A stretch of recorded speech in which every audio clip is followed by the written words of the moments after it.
Hello friend, back to Bhavani லெப்ஸ்டர். 2 பேரும் ஹாஸ்பிட்டலுக்கு வந்திருக்கோம். எதுக்குன்னா இன்றைக்கி ட்ரெஸ்ஸிங் பண்ண கூப்பிட்ருந்தாங்க. அதுக்காக பில்லெல்லாம் எடுத்துகிட்டு வந்தாச்சு. மருந்து மாத்திரை எல்லாம் வெளியே எழுதி தராங்க, எல்லாம் வாங்கி தரோம். இந்த மாதிரி கையில் போடுற க்ளோஸும் நம்ம தான் வாங்கி தரணுமா. இதுமா இவங்களுக்கு யூஸ் பண்ண மாட்டாங்க, இதுவும் வாங்கி தரணுமா. மருந்து மாத்திரை வாங்கியாச்சு, இதை மறந்துட்டேன்னு இதை எழுதி கொடுத்தா இது வாங்கிட்டு வந்தாச்சு.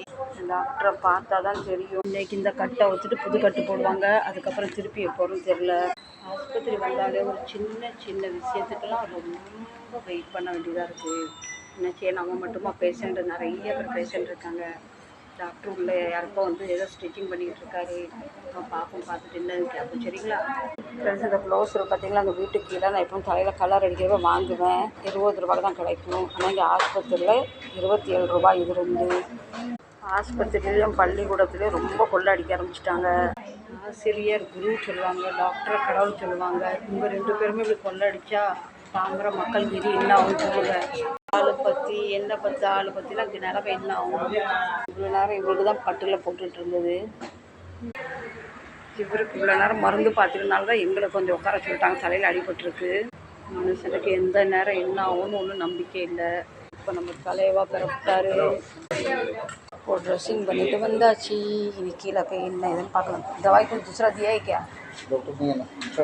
இங்கே மெயின் டாக்டர் இருக்காரு, அவர்கிட்ட கேட்கணும், இந்த தையல் தானாக பிரியுமா இல்லை நீங்கள் பிரிப்பீங்களா, மருந்து எத்தனை நாள் சாப்பிட்ணும், 2-3 நாள் தான் மருந்து இருக்குது. இவர் உள்ள பேருக்கார் கேட்கறதுக்கு. சும்மா எது கேட்க போனாலுமே ஃபீஸ் கட்ட சொல்கிறாங்க. ரொம்ப அநியாயம் பண்ணிக்கிட்டு இருக்காங்க. கேட்கலாம்.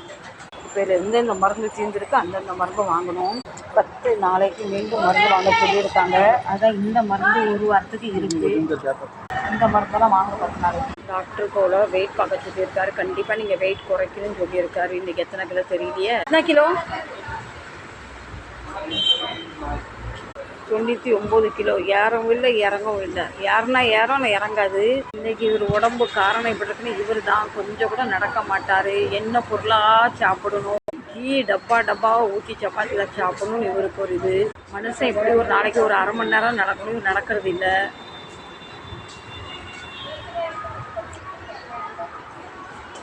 இப்போ எங்களுக்கு என்ன பிரச்சனை ஆகிட்டுனா, நாங்கள் 4-5 நாளில் கடைக்கு வேலைக்கு போகலான்னு நினச்சி டாக்டர் சொல்கிறாரு, 1 மாதமாவது நீங்கள் ரெஸ்ட் எடுக்கணும். அந்த கையில் நீங்கள் திருப்பி ப்ரெஷர் கொடுத்தீங்கன்னா அந்த கையை அமுக்கி பிடிச்சி தையல் போட்டு பார்த்தீங்கன்னா தையல் பிரிகிற சான்ஸும் உண்டு. டாக்டர் சொல்கிறாரு, நீங்கள் சும்மா போய் ஆஃபீஸில் உட்காந்துட்டு வர்ற மாதிரி தான் போங்கன்னு. அவருக்கு என்ன தெரியும் நாங்கள் என்ன வேலை செய்கிறோன்னு.